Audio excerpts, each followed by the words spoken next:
everyone, this is Arrow, and welcome back to Sundown Moon Up Podfics. Today we will be reading a one-shot called Learning to Trust by Sapphire_Slytherin. Here's the summary. Izuku approaches Aizawa to tell him that he's probably on the spectrum, though he's undiagnosed. He becomes nonverbal and ends up admitting that he used to be quirkless and didn't have the best life growing up.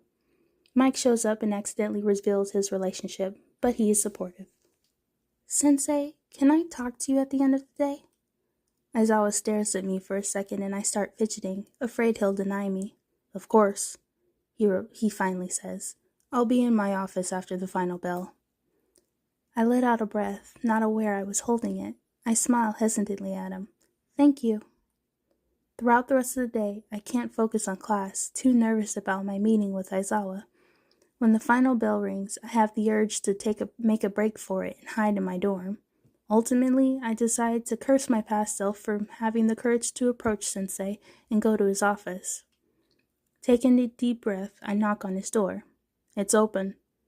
I slowly push the door open and shuffle my way in. Standing at his desk, I look down and fiddle with the hem of my sleeves. After a moment of not saying anything, Aizawa speaks up. What can I help you with, Midoriya? I open my mouth to respond, but nothing comes out. It's been a while since I've gone nonverbal, but it's not a surprise. I look up and glance at him. Do you know Japanese Sign Language? I sign hopefully. He blinks a couple of times and I start to swing my bag around and grab a paper and pencil. I do. I wasn't aware you did. My question still stands. What can I do for you? I chew on my lip. That's part of the reason. Since we just moved into the dorms, I figured there's a couple of things you should know about me. I take a deep breath. When I was 4, I was diagnosed as quirkless. Since then, things haven't been great. I look down again, but continue signing. The kids in school weren't nice to the quirkless. I developed anxiety and a stutter. Over time, it got worse, and every once in a while I go nonverbal, like now. I physically can't speak. I glance at his face, but can't read what he's thinking. I hunch my shoulders, but decide to continue. I've already come this far. I've also done some research online, but haven't been officially diagnosed. Deep breath. I think I fall on the spectrum. All the signs point to it, though it could just be extreme social anxiety. It's really hard for me to look people in the eye. In person, I'm terrible at reading social interactions. I constantly have something to fiddle with. I have problems with certain textures, sounds, and tastes. I get overwhelmed in a large crowd. I hyperfixate on things. Midoriya. I look up and jump a little. He's standing right in front of me. Thank you for trusting me. There's a few things that we need to address. First, are there any accommodations that we can make for you? Anything that would make it easier for you? I stare at him as I feel my tears build up. You believe me? Of course. I believe that you've done the research and know yourself well enough that you think this is the closest to what you have experienced.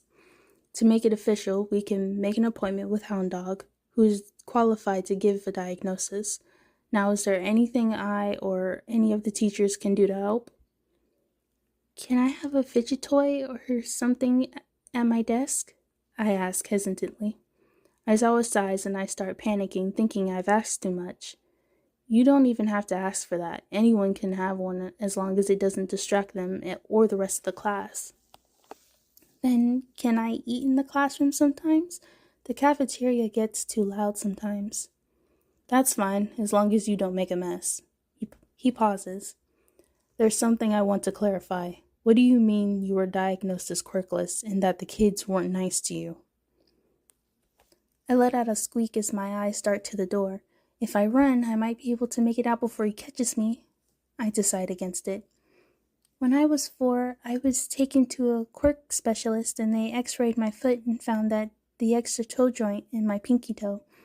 Society isn't nice to quirkless people, and I was no exception. The other kids would make fun of me and use me to practice their quirks. I used my quirk for the first time during the entrance exam. I'm trying to catch up to everyone, but I'm 10 years behind.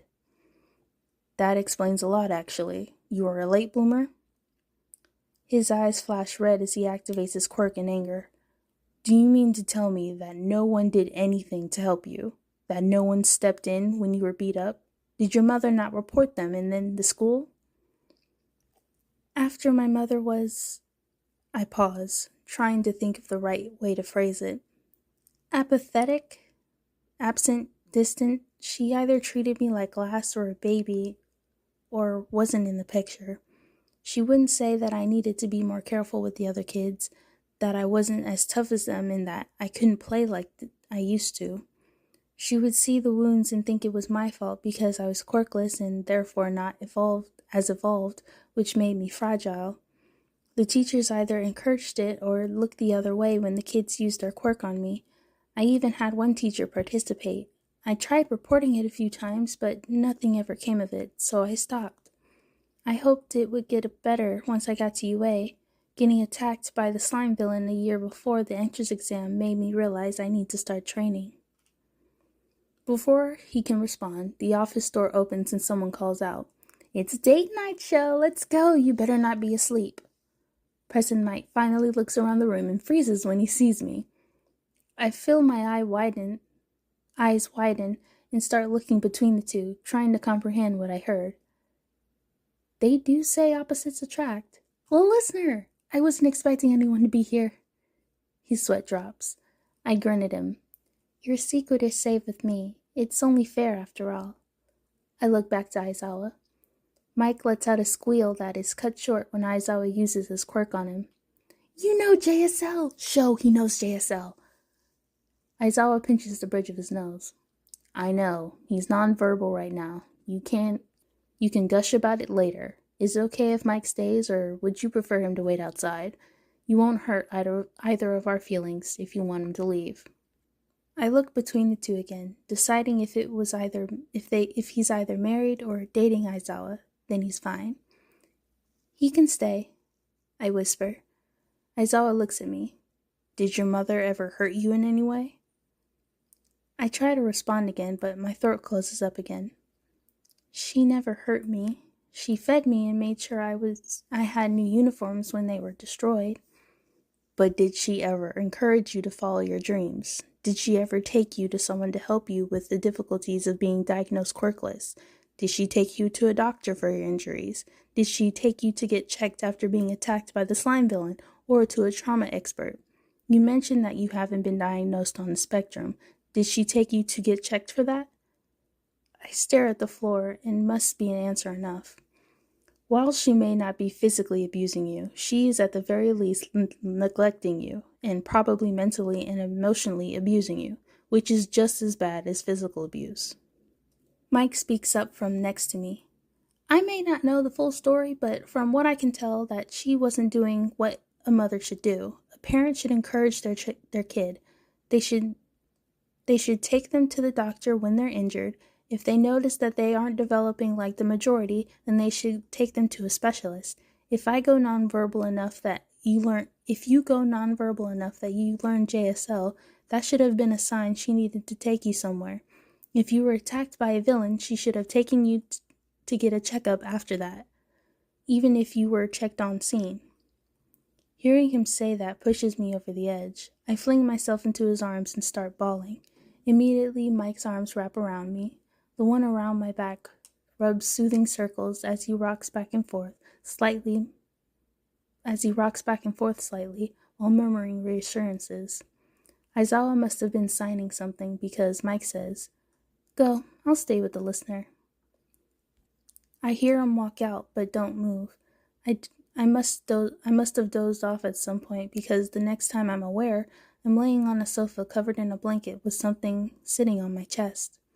Blinking my eyes open, I come face to face with a large gray cat. I must have moved enough to rouse it because it blinks its eyes open as well. Upon seeing me awake, it starts purring and kneading my chest, not wanting to move. I look around and don't recognize my surroundings. I hear movement coming from the foot of the couch and see Aizawa sitting at the end. He sees that I'm awake and reaches over to pick up the cat. This is garbage. Don't be afraid to move him. If you let him, he'll never move. He places garbage on the floor and I sit up. Glad to see you're awake. Have a good nap? Yeah. Is this your apartment? I ask. Mike walks in carrying a tea set.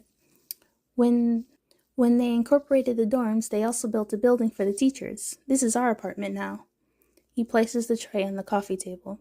Since you said I could stay, Sho told me what you told him. That way, you don't have to repeat yourself. Tea? I nod. Moving forward, we are going to get you the help that you need. We'll make an appointment with both Hound Dog and Recovery Girl to get checked out. With you getting your quirk so late, we want to make sure that there's nothing else we need to be aware of. I'm also going to start on some quirk counseling sessions since you just got your quirk. You haven't had a chance to learn control and the limits of it. If I had known, I would have been doing this since day one. I don't look at files of my students to prevent me from getting the wrong impression. I want to form my own opinions without being clouded by someone else's judgment. Allergies and other medical conditions I need to be aware of for your safety is in a separate file, which does not include the quirk status or quirk history. Aizawa adds. Mike pulls me into a hug. We're sorry for what happened in the past and for not noticing that you needed help. Thank you for trusting us. Alright everyone, that is the end of Learning to Trust. I wanted to read this one not because I feel like I'm on the spectrum, but at some capacity I feel like I do have ADHD, so I just wanted to read this. Anyway, thank you so much for listening, and I'll see you all soon.